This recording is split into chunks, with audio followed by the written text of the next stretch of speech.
کریں گے. پرابلم کیا ہے کہ ہم کمپرومائز شروع کر دیا. ہم نے ان کے نام الٹے سیدھے رکھ لیے ہوئے, کچھ بھی جس چاہ پانی سے دلا کرنا کچھ بھی ہوتا یہ ہے کہ ہم نے کمپرومائز شروع کر دیا ہے. ہم نے ان چیزوں کو اس طرح دیکھنا شروع کر دیا ہے.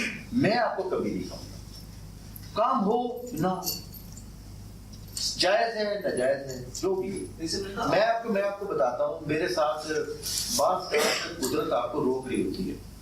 میں ایک اپنے گھر لینا تھا, میں نے ایک دفعہ, میں کرائے پہ رہتا تھا. میں گورنمنٹ کو میں نے ایک دفعہ اپلیکیشن موو کی اور میرا گھر نہیں نکلا. مجھے قدرت نے 1 کنال کا گھر دے دیا. بیسیکلی کیا ہے کہ ہم کر کے دیکھے ذرا ایک دفعہ زندگی کے اندر کہ اچھا یار میں نے رشوت نہیں دینی, میں نے اپنا کام طریقے سے کروانا ہے. ایسا ہوتا نہیں ہے کہ کام رک جائے. آپ کچھ کر کے تو دیکھیں ایک دفعہ, آپ اپنے اندر یہ ایمان تو پیدا کر کے دیکھیں. جب وہ ایک میں آپ کو بتا رہا ہوں کہ عام اصل میں دلیل پیدا کرتے ہیں.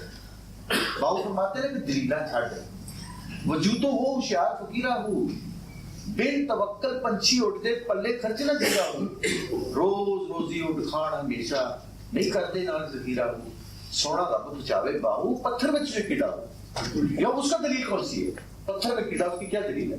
میں اس لیے سے کہہ رہا ہوں کہ آپ اپنے کام کو لے کے جائیں اور 1 دن انتظار کر لیں, 2 دن انتظار کر لیں, 3 دن انتظار کر لیں, کام نہیں ہونا ہے. By the grace of Allah mind کام نہیں ہونا ہے.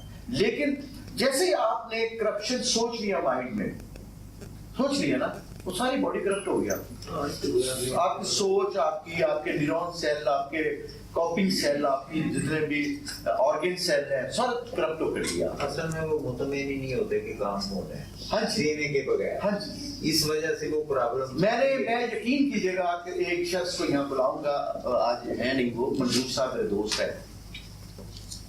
آپ حیران ہوں گے کہ گورنمنٹ کالج میں سے 2 بچے پڑھ رہے ہیں. گورنمنٹ کالج میں اتنا بڑا وہ انتہائی اعلیٰ درجے کے انسان, مریض, ایک پیسہ نہیں اسے کبھی رشوت دی. شاید کوئی آپ جانتے ہو, جانتے ہیں منظور دانے ان کے ساتھ ہیں, آفیسر ہیں. اور وہ لوگ حیران اس بات پہ کہ اس کے 2 بیٹے گورنمنٹ کالج میں داخل ہو سکتے ہیں. بچوں کے نمبر کتنے؟ 550. 550 نمبر پہ بچہ گورنمنٹ کالج میں داخل ہو سکتا ہے, لیکن 2 بچے پڑھ رہے ہیں. کیسے کر کے تو دیکھیں کبھی. میں نے ایک شخص کو جانتا ہوں جس نے اپنی پوری زندگی, آپ حیران ہوں گے کہ ایک شخص تھا, شاید آپ نے اس کو جانتا ہو, شاہ صاحب, مختار شاہ صاحب, جانتے ہیں آپ؟ مختار شاہ صاحب ایک آدمی تھا جو کہ بہت بڑا افسر تھا پاک عرب فرٹیلائزر, جہاں پہ آپ روزانہ کے لاکھوں روپیہ, کروڑوں روپے کما سکتے. اتنا بڑا وہ افسر تھا. اور اس کی میں نے اپنی زندگی دیکھی کہ پائی کبھی رشوت کی نہیں لی اپنے گھر میں, اپنے بچوں کو نہیں لے کے آیا. مجھے فون کرتے تھے کہ یار تیری گڈی کا فریکچر ہو گیا, پرانی جگہ تیرا سب اتنے تو گڈی لے کے آئے. ہاں میں اس کے ساتھ رہتا ہوں.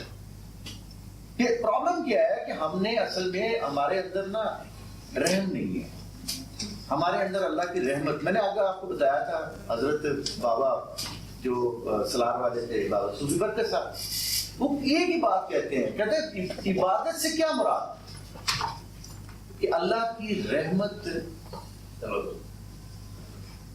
کے اوپر آپ کا ایمان کہ ہاں اللہ کی رحمت ہے.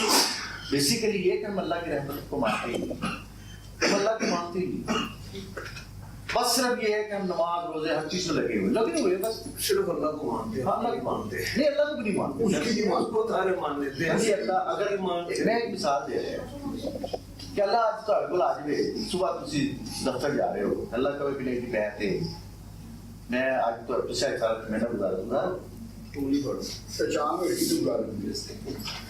صرف ساڈے اسی بڑھائے ہوئے اپنے ٹانگ بڑھائے ہوئے ہیں. نماز کی حالت میں آپ کتنا کو اللہ کے قریب ہوتے ہیں, بہت کیسے دیکھتے ہیں. اگر ہم اللہ واقعی نماز کی حالت میں اللہ کے قریب ہوتے ہیں تو پھر یہ اذان ہوتی ہے تو ہم جاتے کیوں؟ بس اللہ کی پھر بھی ہم یہ کہتے ہیں کہ مالک تو اپنی طرح کا کوئی بنا دے ہمیں. اور یقین کیجیے گا کہ میں نے اشفاق صاحب نے ایک بڑی سی بات کی ہے, ان کی میں بات آپ سے شیئر کرتا ہوں. کہتے ہیں کہ جس ڈیرے میں ہم بیٹھتے تھے, ان کے بابا جی کے ڈیرے کا کیا نام تھا؟ نور والے, بابا جی فضل نور والے, فضل شاہ نور والے. Infantry road. اور یہ میں آپ کو بتاتا ہوں کہ ہماری چلاکیاں کسی کام کی نہیں آتی. اشفاق صاحب کہتے ہیں کہ ایک باری میں بیٹھا تھی تو میں تو جتیاں سیدھیاں کر لاتے گیا. اشفاق صاحب کو بابا جی کہتے ہیں نہیں تو بڑا چلاک آدمی ہے, تو یہ کوئی شاعرہ بنایا ایسے ہی تھے. تو یہ کوئی شاعرہ بنایا چلو تو کہتا میں بڑا چلاک آدمی. کہتا ہے کہ میں ایک دن بیٹھا ہوا ہوں اور وہاں پہ اس دری پہ پتہ کون کون بیٹھتا تھا مسئلے پہ؟ حنیف رامے, مشکور حسین یاد, بانو آپا, ممتاز مفتی, شہاب قدرت اللہ شہاب, یہ لوگ بیٹھتے تھے. علاقہ لگائے وقت میں بڑے احمد بشیر, یہ وہ لوگ یہاں بندے نہیں تھے. ایک وزیر اعلیٰ تھا پنجاب کا, وہ بھی بیٹھتا تھا, حنیف رامے. کتنے بڑے بڑے لوگ, درویش تھا. یہ سارا کچھ آپ کے پاس ہو, پاورز ہو آپ کے پاس, لیکن اندر سے انسان اسی طرح سے عاجز. تو وہاں پہ بیٹھے ہیں تو کہتا ہے کہ ایک منڈا آیا, اشفاق صاحب سناتے ہیں بات. ایک منڈا آیا تو سائیکل سے سی, تو اس نے آ کے نا, بابا جی سوئے ہوئے تھے, 3:30 بجے کا ٹائم تھا, بابا جی سوئے ہوئے تھے. تو کہتا ہے اس نے آ کے نا تو اپنی سائیکل روکی, ان کے پاوے کے اوپر پاؤں رکھے ڈیرے پہ. تو ہم سب لوگ بیٹھے تھے, ہماری تو مجال نہیں تھی, تو بابا جی قریب آ گئے. تو وہ جا کے اس نے سائیکل روک دی, بابا جی کے پاؤں رکھے. تو کہتا ہے میں جلدی نہ گیا, میں ہوئے تمہیں پتہ ہے ولی ستا پہ تو پاگل تو کی کیتا ہے, تو شرم آنی چاہیے فلانا. بابا جی نے ایسے اٹھایا, کہنے لگے وہ کی گل ہے اشفاق, کدھر لڑن دے؟ انہوں نے کہا یہ منڈا ہے دفعہ نے کی کیتا ہے. انہوں نے کہا کی کیتا ہے؟ انہوں نے کہا جی پیر نہ رکھ لیں. کہتے ہیں کوئی پوچھتے صحیح بھی پیر رکھیا کیوں ہے؟ منڈے کو پوچھا, انہوں نے کہا جی میرا تے پیچھے سٹینڈ ہی نہیں ہے سیکسی چیز دکھلانے کی, تو میں اس لیے اترا. ہاں جی. تو اس نے کہتا ہے جی سائڈ پہ ہوا, تو میں نے کہا بابا اتر جاؤ, سائیکل رکھ کے آؤ. اس نے بتایا بابا جی نے, جب اتر تو سائیکل لا, تو نیم کا درخت سے سائیکل رکھ دی تھی.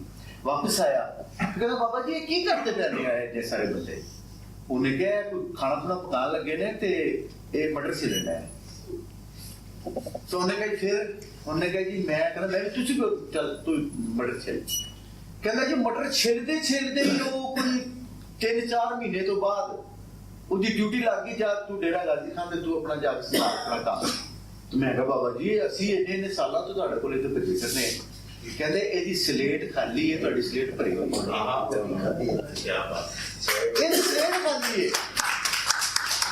اور ساڈیاں جو چلاکیاں نے نا, ساڈیاں چلاکیاں رب دے کیڑے تو جانے ہیں, چلاکیاں بڑی ہوندی ساڈی. اس طرح بیٹھنا, ہاں جی بڑی چلاکی ہوندی ساڈی. تو صاحب رب نو تو نہیں چاہیے, صاحب تو وہ چاہیے جڑا داج سے کیتا سی, پینٹ شرٹ والا نہیں چاہیے رب نو. تو اس طرح ہی یقین کیجیے گا وہ عملی مظاہرہ نماز سے نہیں ہوتا, یاد رکھ لینا. پتا کتنے ہوتا ہے؟ تہجد سے. کیوں؟ 1-to-1 ملاقات, مسجد کی نماز رب 1-to-1 ملاقات. اتنے شخصیت نہیں ہوتی, ذات ہوتی ہے. جسا میں تو اکثر دس چکے ہیں کہ ایسی 2 چیزوں کا مل کر مشن بنایا ہوا ہے, فروٹ چاٹ بنائی ہوئی ہے, ذات اور پرسنالٹی. جدی مثال میں تو دیتی سی کہ تسی واش روم چ نہا رہے ہو, نیوڈ ہو لیکن انجوائے کر رہے ہو. کیوں؟ کنڈی اندر لگی ہوئی ہے, کر رہے ہو کہ نہیں. لیکن اچانک کوئی کی ہو دیکھے تو کی کر رہے ہو, چھپ رہے. کیوں؟ ہوں ذات کا معاملہ نہیں رہا, شخصیت کا معاملہ آ گیا ہے. اسی دونوں کٹھے کیتے ہوئے. یقین کر لو کہ جدن تسی انہاں دونوں نوں علیحدہ علیحدہ کرتا تو کام پھر شخصیت نہ کیتا. اے کوٹ پینٹ ساری چیزاں شخصیت دیاں نے, ذات دیاں نہیں گیاں. تسی ذات واسطے تہاڈی آنکھیں, شخصیت واسطے تجھے دی آنکھ. اسی طرح سے ہے کہ آج کے بعد ہمیں نا دونوں چیزوں کو علیحدہ علیحدہ کرنا ہے. نماز جب آپ جاتے ہیں نا مسجد میں پڑھنے کے لیے, تو ساتھ والے نے جو سوٹ پہنا ہوتا ہے اس کو آپ دیکھ رہے ہوتے ہیں, اور وہ آپ کا سوٹ بھی دیکھ رہا ہوتا ہے. دیکھ رہا ہوتا ہے کہ نہیں؟ دیکھ رہا ہوتا ہے. لیکن تہجد میں نہیں ایسا ہوتا. وہ ہوتا ہے رات ہوتے ہیں, وہ ہوتا ہے رات ہوتے ہیں, اور اس سے آپ کے عہد و پیمان ہو رہے ہوتے ہیں, آپ گفتگو ہو رہی ہوتی ہے. ربا بھی دے دے, ربا بھی دے دے, رب اور دے یا نہ دے لیکن رب بھی رہتا ہے. رہتا ہے یہ نہیں.